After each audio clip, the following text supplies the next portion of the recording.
शत्रूच्या कारागृहात 50 वर्ष नुसतं खितपट पडणं ही काही माझी देशभक्तीची व्याख्या नाही. बरोबर.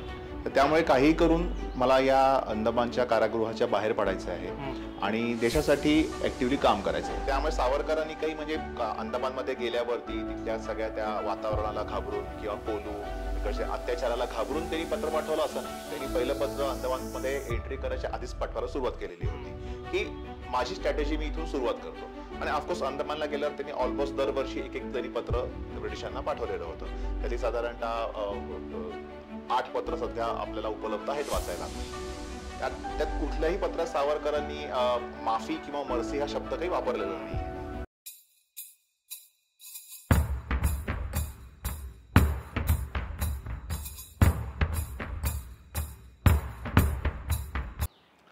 नमस्कार मित्रांनो, तुम्हा सर्वांचं आमच्या नवीन एपिसोडमध्ये खूप खूप स्वागत आहे. आज आमचा विषय सावरकर आहे आणि आम्ही आज सावरकरांबद्दल वेगवेगळ्या गोष्टींबद्दल चर्चा करणार आहोत. आज आपले गेस्ट आहेत अक्षय जोग, जे स्वतः लेखक आहेत आणि सावरकर विचारांचे अभ्यासक आहेत. तर आपण कुठलाही वेळ वाया न घालवता आता आपण चर्चेला सुरुवात करूया. हॅलो सर, कसे आहात? नमस्कार. मजेत. मी म्हणलं तसं की सावरकर यांचं नाव डोळ्यासमोर जेव्हा येतं तेव्हा अनेक गोष्टी येतात आणि सगळ्यात पहिले मला वाटतं की चुकीचं आहे खरं तर, पण पहिली गोष्टी येतं ती सावरकरांनी अंदमानात असताना लिहिलेली माफीपत्रे.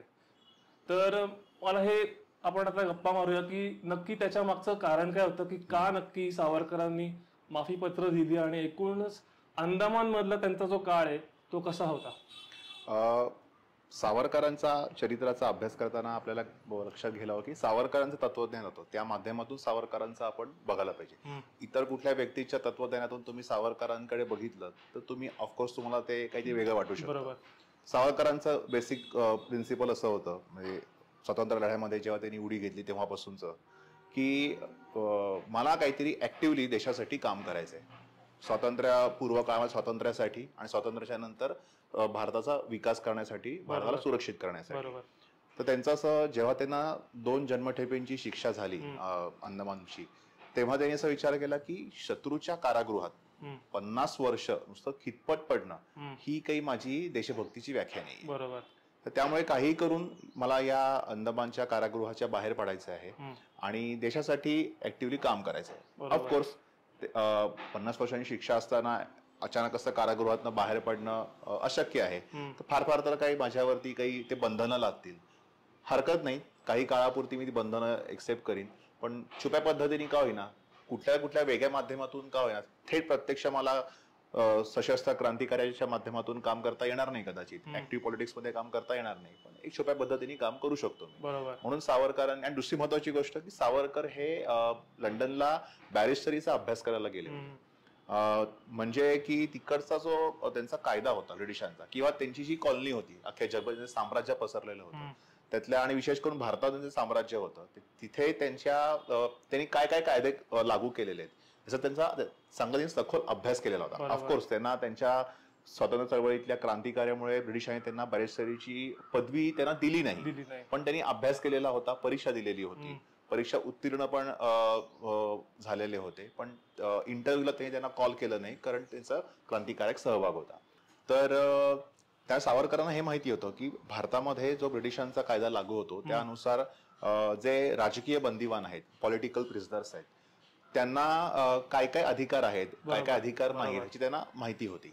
त्यामुळे जेव्हा त्यांना 50 वर्षांची शिक्षा ठोठावली, त्या अंदमानला त्यांना शिफ्ट करायच्या 1-2 महिने आधी त्यांना डोंगरीच्या कारागृहात मुंबईला ठेवलेलं होतं.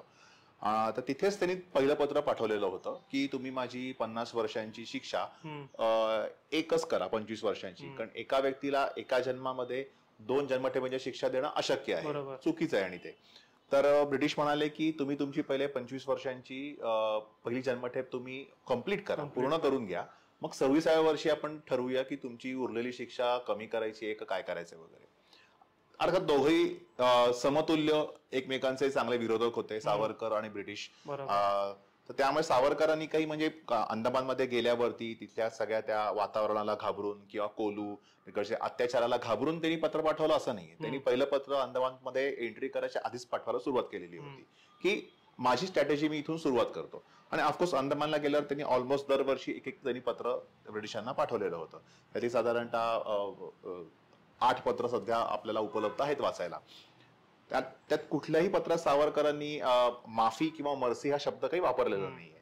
ऑफकोर्स सावरकरांनी असं मात्र सांगितलेलं आहे की यापुढे मी हिंसक क्रांतिकारक कारवाया करणार नाही आणि संविधानिक मार्गाने ब्रिटिशांनी जे काही आम्हाला तेव्हा अधिकार दिलेले आहेत थोडेफार, कौन्सिलमध्ये जे काही जास्त भारताचे प्रतिनिधी तिथे जाऊ शकतात, म्हणजे कौन्सिल म्हणजे सध्याची विधानसभा म्हणून किंवा सेंट्रल असेल तर संसद म्हणून, तर त्यामुळे कौन्सिल आणि काही प्रांतांचे अधिकार त्यांना मिळालेले होते.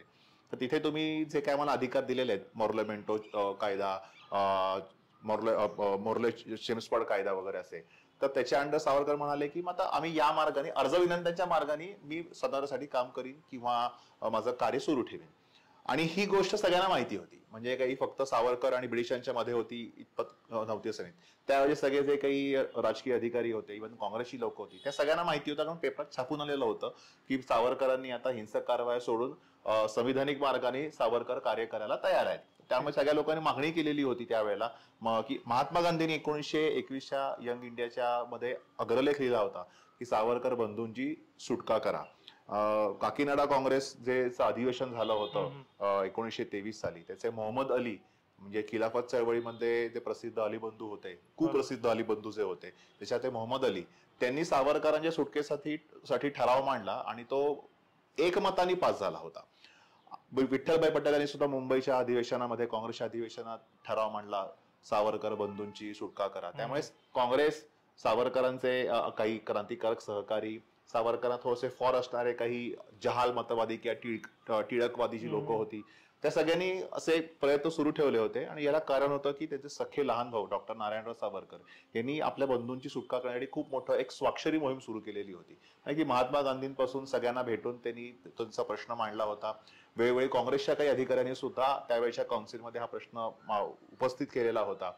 आणि सावरकरांना ही जी काही म्हणजे माहिती होती की अशा प्रकारचं आवेदनपत्र किंवा पेटिशन आपण पाठवू शकतो, हे काही फक्त ते स्वतःपुरतं मर्यादित ठेवलेलं नव्हतं. त्यांना हे जी काही माहिती होती त्यांनी सगळ्या त्यावेळेच्या सहबंदीवान त्यांचे जे होते अंदमान मधले, उदाहरणार्थ बारिंदर कुमार घोष होते, अरविंद घोष यांचे सख्खे भाऊ, नंतर सचिंद्रनाथ सन्याल होते, या सगळ्यांना सावरकरांनी सांगितलं की असं असं आपल्याला अधिकार आहे, तुम्ही त्याचा उपयोग करून घ्या. आणि त्यांनी सावरकरांसारखं सावरकरांच्या सांगण्यावरनं त्यांनी पत्र पाठवलेली होती की आता आम्ही हिंसक कारवाया सोडतो, आता तुम्ही आम्हाला सोडा वगैरे. आणि त्यांची पण काही कालांतराने 1918 ते 1920 या काळामध्ये काही राजकीय बंदिवानांची त्यांनी सुटका केली होती. त्याच्यामध्ये बारिंद्र कुमार घोष आणि सचिंद्रनाथ सन्याल यांची सुटका झाली होती. सन्यालांचं आत्मचरित्र आहे बंदी जीवन, ही हिंदीमध्ये आहे. आणि बारिंद्र कुमार घोष यांचं आहे आत्मचरित्र माय 12 इयर्स इन प्रिझन लाईफ. या दोन्ही आत्मचरित्रात त्यांनी स्पष्टपणे उल्लेख केला आहे की सावरकरांच्या सांगण्यावरनं सावरकरांसारखंच आम्ही हे पत्र लिहिलं. सावरकरांची सुटका आमची सुटका झाली, पण सावरकरांची सुटका झाली नाही. सावरकरांचं आत्मचरित्र जे आहे त्यांच्यासारखंच त्याचं नाव आहे माझी जन्मठेप. त्याच्यात सावरकरांनी स्पष्ट ही पत्र पाठवण्यामागचं त्यांची भूमिका स्पष्ट केलेली आहे. ते म्हणाले की भगवान श्रीकृष्णाने जसं शपथ घेतली होती की महाभारत युद्धामध्ये हातात शस्त्र घेणार नाही, पण वेळ पडल्यावर त्यांनी हातात शस्त्र घेतलेलं होतं. तसंच मी आता ब्रिटिशांना असं सांगतोय की यापुढे मी अहिंसक मार्गाने कार्य करीन, हिंसक कारवाया करणार नाही. थोडक्यात शत्रूशी खोटं बोलणं, शत्रूशी द्रोह करणं, शत्रूला फसवणं, जे डोळ्यात धुळफेक करणं, ह्याच्यामध्ये काही गैर नाहीये. एकदा मी बाहेर पडलो की ब्रिटिशांना दिलेलं सगळं काय लिहून दिलेली वचनं किंवा जी काय गोष्टी आहेत ते मोडायला मला काहीच प्रॉब्लेम नाही, मी सहज मोडू पण शकतो. आणि तसं त्यांचे सहकारी जे होते, मग अशी उल्लेख केला सन्याल, त्यांनी केलेलं होतं की त्यांनी अशा प्रकारे बाहेर आल्यावर त्यांनी पुन्हा क्रांतिकार्य केलं, पुन्हा त्यांना अटक झाली, पुन्हा त्यांना अंदमानला पाठवलं, पुन्हा त्यांनी पत्र पाठवली, पुन्हा त्यांना सोडलं. त्या सावरकरांना मला हे असंच म्हणजे जोपर्यंत स्वातंत्र्य मिळत नाही तोपर्यंत अशा प्रकारे आम्हाला आमचे कार्य सुरू ठेवायचंय. आणि 1921 साली सावरकरांची अंदमानातनं सुटका झाली, पण त्यांची कारावासातून सुटका झालेली नाही. म्हणजे त्यांना एका कारागृहातनं दुसऱ्या कारागृहात फक्त स्थलांतरित केलेलं होतं. सुरुवातीला त्यांना नेलं अलीपूरच्या म्हणजे कलकत्त्याच्या अलीपूरच्या कारागृहात, तिथे ते काही 2-3 महिने होते. मग त्यांना ठेवलं रत्नागिरीच्या कारागृहात 2.5 वर्षासाठी आणि शेवटचे 7-8 वर्ष साधारण 1923 नंतर पुण्याच्या येरवडा कारागृहामध्ये सावरकर होते. तिथे त्यांना त्यांनी सशर्त मुक्तता केली, म्हणजे राजकारणात भाग घ्यायचा नाही, प्रत्यक्ष अप्रत्यक्षपणे राजकारणावरती मत व्यक्त करायचं नाही, बोलायचं नाही, लिहायचं तर नाहीच अजिबात. आणि रत्नागिरी जिल्ह्याच्या बाहेर ब्रिटिशांच्या अनुमतीशिवाय जायचं नाही. थोडक्यात ज्याला आपण म्हणू की डिस्ट्रिक्ट अरेस्ट, जी हाऊस अरेस्ट असते, डिस्ट्रिक्ट अरेस्ट त्यांना केलेली होती, ज्याला आपण मराठीत म्हणू शकतो स्थानबद्धता. बरोबर. तर तिथे सावरकर साधारणतः 24 ते 37 सालापर्यंत होते आणि 37 साली सावरकरांची मात्र संपूर्ण सुटका झाली. आता पुन्हा एक मुद्दा उपस्थित होतो की सावरकरांना 50 वर्षांची जन्मठेप झालेली असताना 21 साली त्यांना शिफ्ट का केलं, ह्याचं कारण असं होतं की तेव्हा अजून एक सावरकर सहकारी होते, होतीलाल वर्मा म्हणून. त्यांनी छुप्या पद्धतीने भारताच्या मुख्य भूमीवरती एक पत्र पाठवलं आणि ते सुरेंद्रनाथ बॅनर्जी जे बंगालमधले होते त्यांच्या वृत्तपत्रात ते त्यांनी पब्लिश केलं बॅनर्जींनी, की त्यात लिहिलेलं होतं की अंदमानच्या कारागृहात राजबंदीवन जे आहेत त्यांच्यावरती कशा प्रकारचे अत्याचार होत आहेत, म्हणजे कोलू त्यांना ओढावं लागतंय, चिलका कुटावं लागतंय, वेगवेगळ्या प्रकारच्या भयानक शिक्षा आहेत आणि त्यामुळे एक प्रकारचा गदारोळ माजला पूर्ण देशामध्ये. आणि त्यांचा तो प्रश्न एकदम सगळ्या लोकांसमोर आला आणि मग शेवटी त्यांना नाईलाजास्तव ब्रिटिशांना एक समिती स्थापन करावी लागली. त्याचं नाव होतं जेल कमिटी. त्यांनी एक रिपोर्ट पण सादर केला, तो रिपोर्ट पण मी माझ्या पुस्तकात दिलेला आहे. त्याचं नाव आहे जेल कमिटी रिपोर्ट. त्यात त्यांनी म्हटलंय की अंदमानचं जे वातावरण आहे, म्हणजे जे तिकडचं हवामान जे आहे ते हवामान आपल्या ब्रिटिश अधिकाऱ्यांसाठीच खूप दूषित आहे आणि तिथे आपले अधिकारी, तिथे जे कैदी, तिकडच्या वातावरणामुळे, हवामानामुळे, ऑफकोर्स कैद्यांना जे काही छळ भोगावं लागतं त्या सगळ्या कारणामुळे त्यांचे मृत्यू होत आहेत. सगळं त्यांचे डिटेल दिलेलंच आहे की किती साली किती कैदी मेले, किती साली किती अधिकारी मेले वगैरे. तर ते म्हणाले तुम्ही लवकरात लवकर हे कारागृह बंद करा आणि सगळ्यांना तुम्ही मुख्य भूमीवरच्या आपल्या कारागृहात तुम्ही वेगवेगळ्या ठिकाणी त्यांना शिफ्ट करा. आणि मग हे करत असताना त्याच्यामध्ये सगळ्यात खालचं नाव सावरकरांचं होतं. आणि पण नंतर काही घडामोडी घडल्या आणि नंतर ते कारागृह ब्रिटिशांनी बंद केलं नाही. पण तेव्हा ते रिपोर्ट सादर केला, त्याच्यामध्ये सावरकरांची सुटका म्हणता येणार नाही, पण त्यांचं स्थलांतर केलं त्यांना एका कारागृहातून दुसऱ्या कारागृहामध्ये. तर त्याचं कारण मुख्यत्वे करून हे होतं की सगळ्या राजकीय बंदिवानांना त्यांनी ठरवलं की वेगवेगळ्या कारागृहात पाठवू भारतामधल्या. त्याच सावरकरांचा नंबर लागला होता. रत्नागिरीत ज्या सावरकर होते 2.5 वर्ष, तर तिथे सुद्धा अंदमानसारखा देखील कोलू नव्हता, पण एक चिलका कुठावा लागायचा आणि रत्नागिरीची पेक्षाही अंदमानपेक्षाही रत्नागिरीमधलं कारागृहात सावरकर जास्त हाल झाले. म्हणजे कोलू फक्त नव्हता, पण हाल सगळे तसेच झाले. तिकडची खोली, तिकडचं वातावरण, तिकडच्या शिक्षा, ह्याच्यामुळे पुन्हा जे सावरकरांना अंदमानमध्ये असताना त्यांच्या मनामध्ये एकदा आत्महत्येचा विचार आलेला होता, सगळे छळ वगैरे. पण ऑफकोर्स त्यांनी त्यांच्या स्वबलावर, मनोबलाच्या माध्यमातून त्याच्यात त्यांनी विजय मिळवला. दुसऱ्यांदा त्यांना आत्महत्येचा विचार आला होता तो रत्नागिरीच्या कारागृहात असताना. म्हणजे इतकं तिकडचं सुद्धा कारागृहामधलं वातावरण, सगळ्या गोष्टी सगळ्या प्रतिकूल होत्या. आणि शेवटी म्हणजे जेव्हा त्याला रिटायर्ड केलं, तिथे दुसरा एक जेलर आला, तो जरा बऱ्यापैकी सौम्य होता. मग त्या सावरकरांना एक 8-10 वर्षांनी तिथे काही सवलती मिळालेल्या होत्या की तुम्ही जरा बाहेर जाऊन थोडी फेऱ्या मारू शकता, कधी काही थोडंफार कैद्यांशी बोलू शकता, त्यांची तुम्हाला हवं एखादी शाळा घेऊन त्याचं तुम्ही प्रबोधन करू शकता, काही अशिक्षित कैद्यांना तुम्ही सुशिक्षित करू शकता, त्यांना लिहायला वाचायला शिकवू शकता, थोडंफार सावरकरांना काही फळं आणि चांगले दूध वगैरे असे एक सकस पौष्टिक आहार मिळायला सुरुवात झालेली होती. पण 1-2 वर्षामध्ये जेव्हा त्यांना स्थलांतर केलं, रत्नागिरीत पुन्हा त्यांना दूषित पाणी, कच्चं अन्न, पुन्हा बाहेर फिरायला परवानगी नाही, इतर कैद्यांशी बोलायचं नाही, ही सगळी त्यांच्यातील रिस्ट्रिक्शन्स आली होती. फक्त एकच होतं की तिथे सावरकरांना वाचायला आणि लिहायला आणि काही तुम्ही तुमच्या काही गोष्टी लिहा तुम्हाला अनुमती होती, की जी अनुमती सावरकरांना अंदमानमध्ये असताना नव्हती. त्यामुळे शिफ्ट झाल्यावर सुद्धा सावरकरांचे खूप हाल झालेले होते. ऑफकोर्स स्वतःच्या मनोबलाच्या माध्यमातून सावरकरांनी त्या दुसऱ्या आत्महत्येच्या विचारावर सुद्धा त्यांनी विजय मिळवला. आणि 24 सालानंतर मात्र मग सावरकरांची सशर्त सुटका करून त्यांना रत्नागिरीत ठेवलेलं होतं. त्यामुळे अशा प्रकारे पत्र पाठवणं हे काही सावरकरांना गैर वाटलं नाही. दुसरी गोष्ट, त्यांनी ते काही कधी लपवून ठेवलं नाही. स्वातंत्र्यपूर्व काळामध्ये सावरकरांचं जन्मठेप पुस्तक प्रकाशित झालं होतं. त्यात त्यांनी स्पष्ट सगळी भूमिकाही मांडलेली होती. त्यानंतर स्वातंत्र्याच्या नंतर सुद्धा आपल्या भारत सरकारने एक 3 खंड काढले होते स्वातंत्र्य चळवळीच्या वरचे. त्याचं नाव होतं source material for history of freedom movement in India. त्याच्या खंड 2 मध्ये सावरकरांवरती एक 20-30 पानांचं चॅप्टर आहे. त्याच्यात त्यांनी सावरकरांचं ते सो कॉल्ड पत्र म्हणून छापलं, म्हटलं जातं माफी पत्र म्हणून. त्यांनी जसंच्या तसं त्यांनी दिलेलं आहे. त्यामुळे 1900 आणि हिचं साधारणतः वर्ष आहे 1952-55 वगैरे सालाचं ते त्याचा प्रकाशित खंड आहे. त्यामुळे आताच काही कुठल्या 2001 सालानंतर कुठल्या व्यक्तीने लंडनला किंवा दिल्लीला जाऊन संशोधन करून शोधून काढलं वगैरे असं काही नाही आहे. वेल नोन आहे. त्यांना सगळ्या लोकांना ते माहिती होतं, समकालीन लोकांना सुद्धा ते माहिती होतं, क्रांतिकारकांना, काँग्रेसच्या लोकांना, महात्मा गांधी सगळ्या लोकांना ते माहिती होतं. कदाचित त्या व्यक्तीचा अभ्यास कमी असतील म्हणून त्यांना असं वाटलं असेल की आपण संशोधन केलं, पण ऑलरेडी सगळ्यांना ते माहिती होतं.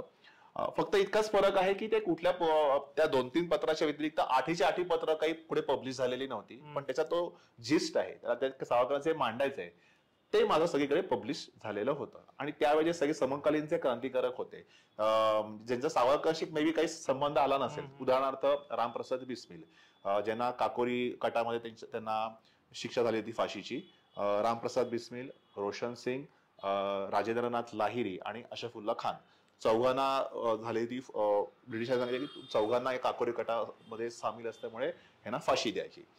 फाशी शिक्षा डिक्लेअर झाल्यानंतर जेव्हा त्यांची फाशी जवळ आली ती त्याच्या काही महिन्याच्या काळामध्ये रामप्रसाद बिस्मिल, लाहिरी आणि रोशन सिंग यांनी पत्र पाठवलं.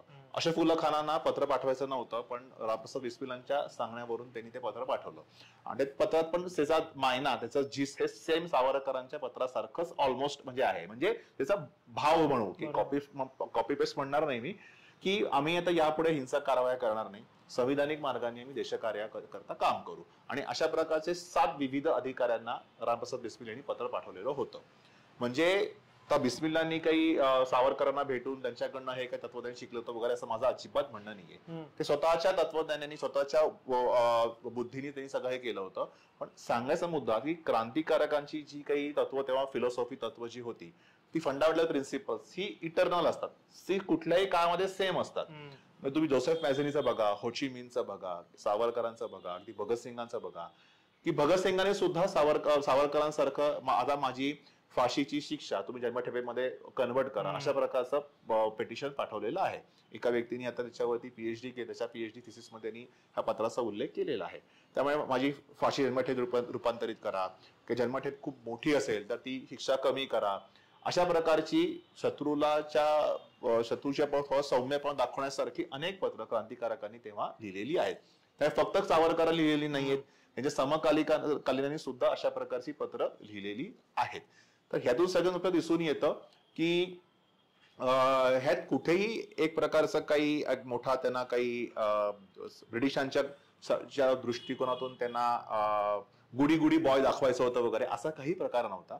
कारण सावरकरांनी नंतर सुद्धा छुप्या पद्धतीने आणि नंतर काही काळाने ओपनली ब्रिटिशांच्या विरुद्ध कार्य केलेलं होतं. त्यामुळे एक स्ट्रॅटेजी होती. सावरकरांचं म्हणणं तुमचं युद्धभूमी जशी असेल त्यानुसार तुम्हाला तुमची युद्ध नीती तुम्हाला बदलावी लागते. मला असं वाटतं की जसा शत्रू बरोबर तशी आपली चाल असली पाहिजे. करेक्ट. जर शत्रू जर प्रिन्सिपल्स वापरत नसेल आणि कुठल्याही म्हणजे कसा साम दाम दंड भेद सगळं वापरलं पाहिजे, जसा शत्रू तशी त्याच्यावर असलेली चाल असली पाहिजे. करेक्ट, बरोबर. म्हणजे मी शत्रू कसाही वागला पण मी आपल्या सज्जनासारखं वागणार असं केलं तर आपलीच हार होणार आहे. बरोबर. कारण राजकीय स्वातंत्र्य जरी मिळालं आणि आपलं सामाजिक स्वातंत्र्य मिळालं नाही, म्हणजे यातून या आपल्या कुप्रथांना आपण बाहेर पडलो नाही, तर राजकीय स्वातंत्र्य हे मिळून सुद्धा ते 2-3 दिवस सुद्धा टिकणार नाही. त्यामुळे आधी राजकीय का आधी सामाजिक हे सावरकरांचं म्हणणं होतं की दोन्ही गोष्टी पॅरलली आपल्याला मिळणं आवश्यक आहे.